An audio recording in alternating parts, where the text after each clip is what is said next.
¿Qué más sale saber?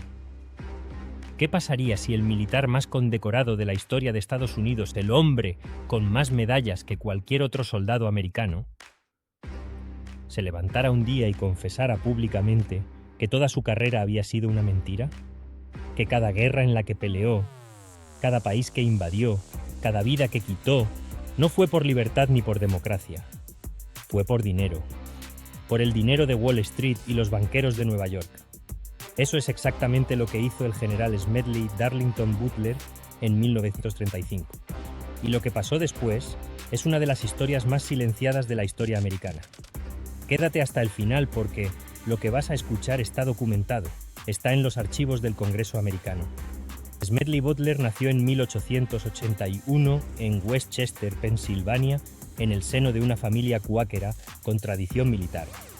A los 16 años, cuando estalló la Guerra Hispano-Estadounidense de 1898, Butler mintió sobre su edad para enrolarse en los Marines. Dijo tener 18. Tenía 16. En semanas lo ascendieron a teniente. Así comenzó una carrera militar de más de 33 años que lo llevaría a todos los rincones del mundo donde Estados Unidos tenía intereses que proteger. Peleó en Cuba durante la Guerra Hispano-Estadounidense, luego en Filipinas, luego en China durante el levantamiento de los Boxers, luego en Honduras, en Nicaragua, en México donde tomó el puerto de Veracruz, casi solo con su compañía y recibió su primera medalla de honor del Congreso, en Haití, donde dirigió la ocupación americana durante años y recibió su segunda medalla de honor, en la Primera Guerra Mundial, y de nuevo en China. 33 años, 12 países, 2 medallas de honor. Nadie en la historia de los Marines había llegado tan lejos. Pero mientras Butler acumulaba medallas, algo se iba rompiendo por dentro, porque desde las trincheras el general veía lo que los periódicos no contaban. Cada vez que los Marines entraban a Paguasnam, a un país, detrás de ellos llegaban las empresas. United Fruit Company en Guatemala y Honduras. Standard Oil en México. Los bancos de Wall Street en Haití y Nicaragua. El patrón era siempre el mismo. Primero llegaban los soldados, luego llegaban las corporaciones y al final se iban los dos dejando al país destruido y endeudado. En Haití, las fuerzas de ocupación cambiaron la constitución a punta de pistola para permitir que empresas extranjeras compraran tierra. En Nicaragua, los Marines protegieron los intereses de los bancos americanos mientras el pueblo nicaragüense moría. En México, los soldados custodiaron los pozos petroleros de las compañías americanas. Guerra tras guerra. País tras país. El mismo patrón. Soldados americanos muriendo para que los ricos de Wall Street se hicieran más ricos. Y Butler lo veía todo. Y durante 33 años guardó silencio. Porque era un soldado. Y los soldados obedecen. Hasta que dejó de serlo. En 1931 Butler se retiró del ejército con el rango de mayor general. Era el hombre más condecorado de América. Podría haber vivido del prestigio, de las conferencias pagadas, de la gloria de su uniforme. Eligió otra cosa. Libre por primera vez en 3 décadas de la cadena de mando, Butler empezó a hablar. Y recorrió el país entero durante 4 años pronunciando más de 1.300 discursos en pueblos, ciudades y auditorios repletos.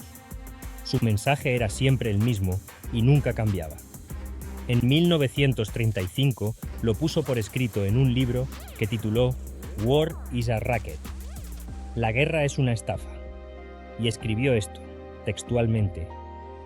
He servido durante 33 años y 4 meses en las unidades más combativas de las Fuerzas Armadas estadounidenses. Y durante ese tiempo he pasado la mayor parte de mi tiempo actuando como un matón de primera clase al servicio de las grandes empresas, de Wall Street y de los banqueros. En una palabra, he sido un delincuente al servicio del capitalismo. Un general con 2 medallas de honor. El hombre más condecorado de la historia militar americana, llamándose a sí mismo delincuente. Y siguió.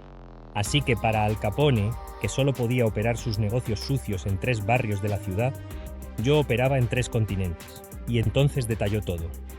Dijo que cuando fue a México, en 1914, estaba ayudando a proteger los intereses petroleros americanos.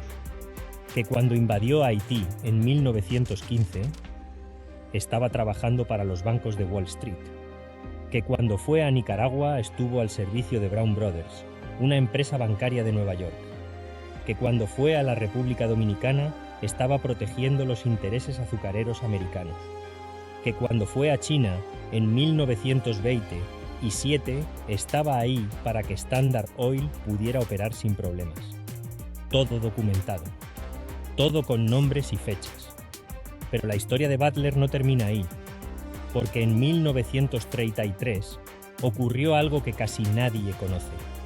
Algo tan escandaloso que los medios de la época lo ridiculizaron, los poderosos lo negaron y la historia oficial lo enterró durante décadas. Un grupo de los hombres más ricos de América, banqueros, industriales, herederos de las mayores fortunas del país, se acercaron al general Butler con una propuesta. Querían derrocar al presidente Franklin Roosevelt e instalar una dictadura fascista en Estados Unidos, inspirada en los modelos de Mussolini y Hitler que en ese momento estaban en auge en Europa. Y querían que Butler la liderara al frente de 500.000 veteranos de guerra. Eligieron al hombre equivocado. Butler fue directo al Congreso y lo denunció todo públicamente. Dio nombres, dio fechas, dio detalles. Entre los implicados estaban algunos de los apellidos más poderosos de América. Ejecutivos de JP Morgan, directivos de DuPont, hombres que controlaban industrias enteras. El comité McCormack-Dickstein del Congreso investigó y confirmó que el complot era real, que Butler decía la verdad. ¿Y qué pasó con los conspiradores? Nada, absolutamente nada. Ni un solo arresto, ni un solo juicio. Los medios lo ridiculizaron, los poderosos lo ignoraron. Y los hombres que habían planeado derrocar la democracia americana siguieron con sus vidas y sus fortunas completamente intactas. Smedley Butler murió el 21 de junio de 1940 en Filadelfia, a los 58 años. Los libros de historia lo recuerdan brevemente como un héroe de guerra con 2 medallas de honor.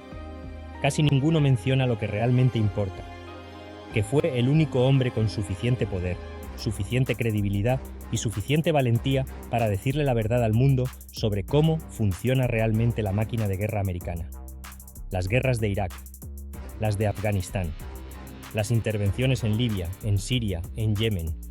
Cada vez que ves tropas americanas en un país extranjero, recuerda las palabras de Butler. Pregúntate quién se beneficia.